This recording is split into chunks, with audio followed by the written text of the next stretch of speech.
Today I'm going to speak to you about the last 30 years of architectural history.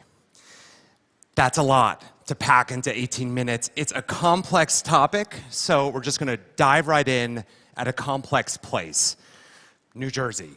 Because 30 years ago, I'm from Jersey, and I was 6, and I lived there in my parents' house in a town called Livingston.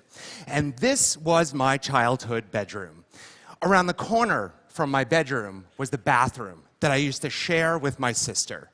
And in between my bedroom and the bathroom was a balcony that overlooked the family room. And that's where everyone would hang out and watch TV, so that every time that I walked from my bedroom to the bathroom, everyone would see me. And every time that I took a shower and would come back in a towel, everyone would see me. And I looked like this. I was awkward, insecure, and I hated it. I hated that walk. I hated that balcony. I hated that room, and I hated that house. And that's architecture. Done. That feeling, those emotions that I felt, that's the power of architecture. Because architecture is not about math, and it's not about zoning. It's about those visceral, emotional connections that we feel to the places that we occupy. And it's no surprise that we feel that way, because according to the EPA, Americans spend 90% of their time indoors. That's 90% of our time surrounded by architecture. That's huge. That means that architecture is shaping us in ways that we didn't even realize. That makes us a little bit gullible and very, very predictable. It means that when I show you a building like this, I know what you think. You think power and stability and democracy. And I know you think that because it's based on a building that was built 2,500 years ago by the Greeks. This is a trick. This is a trigger that architects use to get you to create an emotional connection to the forms that we build our buildings out of. It's a predictable emotional connection. And we've been using this trick for a long, long time. We used it 300 years ago to build banks. We used it in the 19th century to build art museums, and in the 20th century in America, we used it to build houses. And look at these solid, stable little soldiers facing the ocean and keeping away the elements. This is really, really useful, because building things is terrifying. It's expensive. It takes a long time, and it's very complicated. And the people that build things, developers and governments, they're naturally afraid of innovation, and they'd rather just use those forms that they know you'll respond to. That's how we end up with buildings like this. This is a nice building. This is the Livingston Public Library that was completed in 2004 in my hometown. And it's got a dome, and it's got this round thing and columns, red brick, and you can kind of guess what Livingston's trying to say with this building. Children, property values, and history. But it doesn't have much to do with what a library actually does today. That same year, in 2004, on the other side of the country, another library was completed, and it looks like this. It's in Seattle. This library is about how we consume media in a digital age. It's about a new kind of public amenity for the city, a place to gather and read and share. So how is it possible that in the same year, in the same country, two buildings, both called libraries, look so completely different? And the answer is that architecture works on the principle of a pendulum. On the one side is innovation. And architects are constantly pushing for new technologies, new typologies, new solutions for the way that we live today. And we push and we push and we push until we completely alienate all of you. We wear all black, we get very depressed, you think we're adorable, we're dead inside because we've got no choice. We have to go to the other side and re-engage those symbols that we know you love. So we do that, and you're happy. We feel like sellouts. So we start experimenting again, and we push the pendulum back and back and forth and back and forth. We've gone for the last 300 years, and certainly for the last 30 years. Okay, 30 years ago, we were coming out of the 70s. Architects had been busy experimenting with something called brutalism. It's about concrete. You can guess this. Small windows, dehumanizing scale. This is really tough stuff. So as we get closer to the 80s, we start to re-engage those symbols. We push the pendulum back into the other direction. We take these forms that we know you love and we update them. We add neon, and we add pastels, and we use new materials, and you love it. And we can't give you enough of it. We take Chippendale armoires, and we turn those into skyscrapers. And skyscrapers can be medieval castles made out of glass. Forms got big, forms got bold and colorful. Dwarves became columns. Swans grew to the size of buildings. It was crazy. But it's the 80s. It's cool.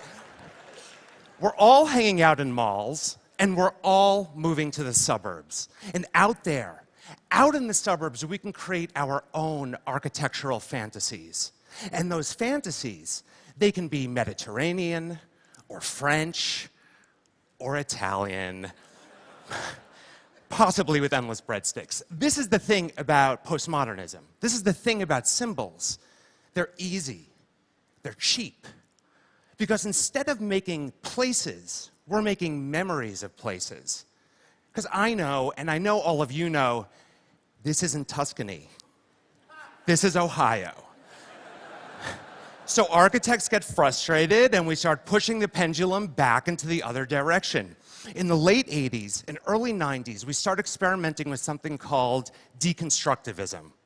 We throw out historical symbols, we rely on new computer-aided design techniques, and we come up with new compositions, forms crashing into forms. This is academic and heady stuff. It's super unpopular. We totally alienate you. Ordinarily, the pendulum would just swing back into the other direction, and then something amazing happened. In 1997, this building opened. This is the Guggenheim Bilbao by Frank Gehry.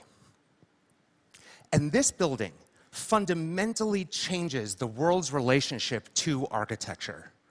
Paul Goldberger said that Bilbao was one of those rare moments when critics, academics, and the general public were completely united around a building. The New York Times called this building a miracle.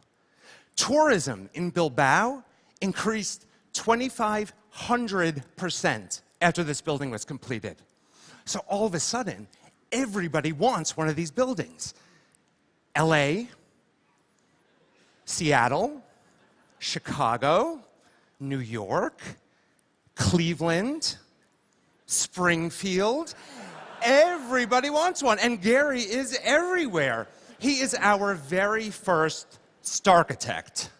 Now, how is it possible that these forms, they're wild and radical? How is it possible that they become so ubiquitous throughout the world?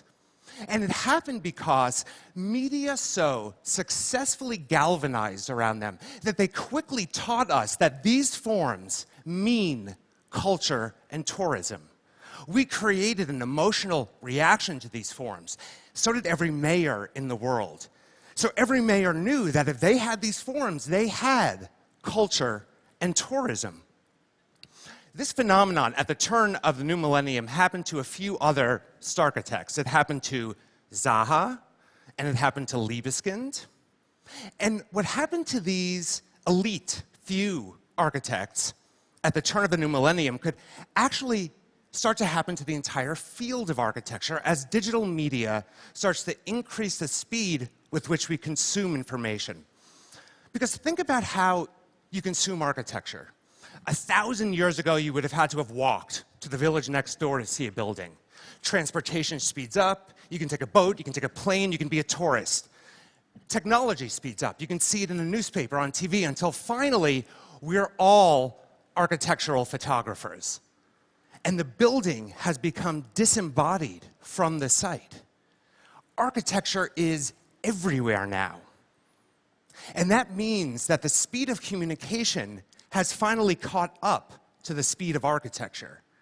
Because architecture actually moves quite quickly. It doesn't take long to think about a building. It takes a long time to build a building, 3 or 4 years. And in the interim, an architect will design 2 or 8 or 100 other buildings before they know if that building that they designed 40 years ago was a success or not. That's because there's never been a good feedback loop in architecture. That's how we end up with buildings like this. Brutalism wasn't a 2-year movement. It was a 20-year movement.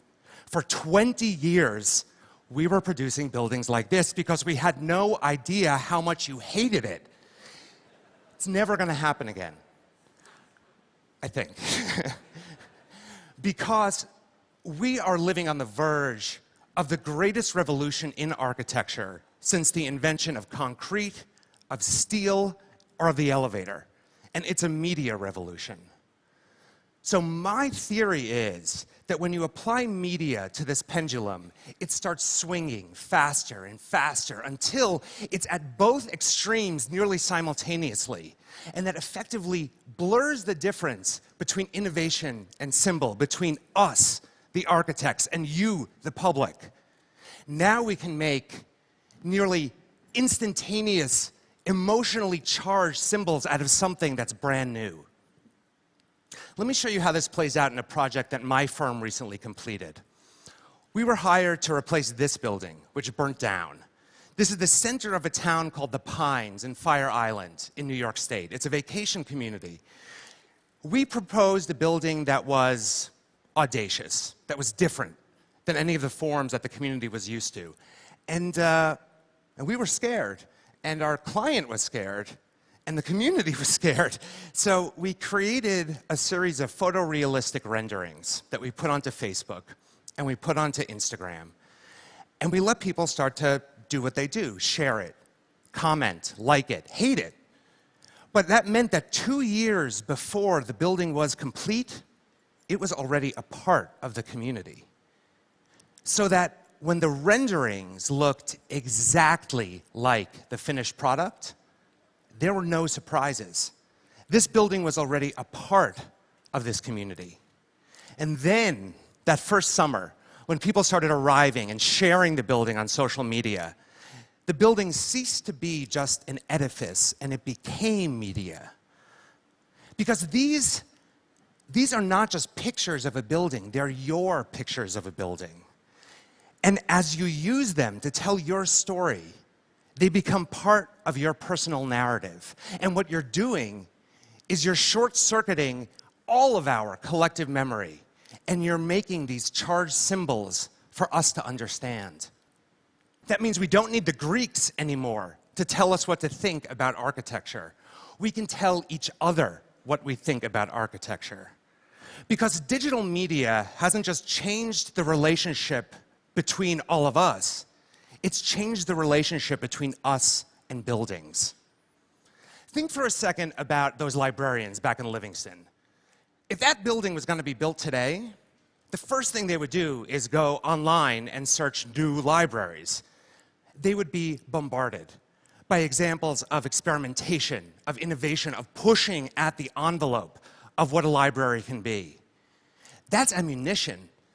That's ammunition that they can take with them to the mayor of Livingston, to the people of Livingston, and say there's no one answer to what a library is today. Let's be a part of this.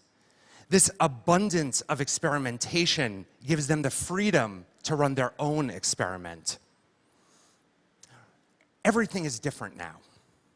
Architects are no longer these mysterious creatures that use big words and complicated drawings, and you aren't the hapless public, the consumer that won't accept anything that they haven't seen anymore.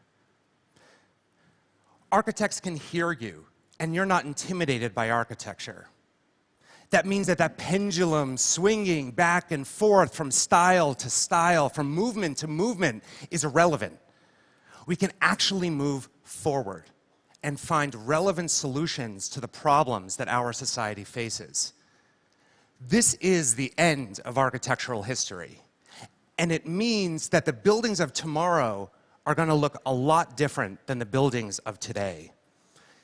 It means that a public space in the ancient city of Seville can be unique and tailored to the way that a modern city works.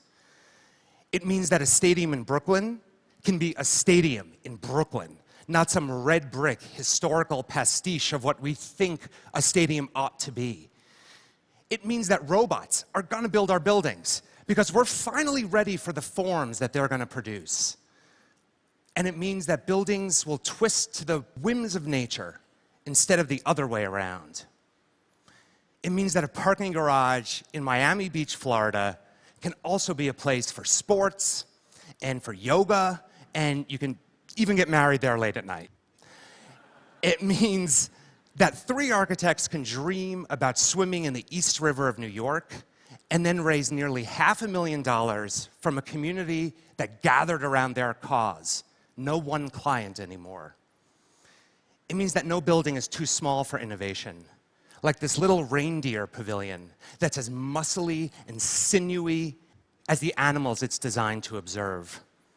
And it means that a building doesn't have to be beautiful to be lovable, like this ugly little building in Spain where the architects dug a hole, packed it with hay, and then poured concrete around it.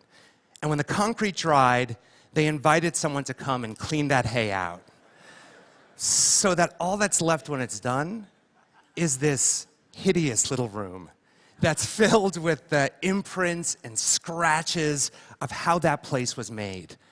And that becomes the most sublime place to watch a Spanish sunset. Because it doesn't matter if a cow builds our buildings or a robot builds our buildings. It doesn't matter how we build. It matters what we build. Architects already know how to make buildings that are greener and smarter and friendlier. We've just been waiting for all of you to want them. And finally, we're not on opposite sides anymore. Find an architect, hire an architect, work with us to design better buildings, better cities, and a better world. Because the stakes are high. Buildings don't just reflect our society, they shape our society. Down to the smallest spaces, the local libraries, the homes where we raise our children, and the walk that they take from the bedroom to the bathroom. Thank you.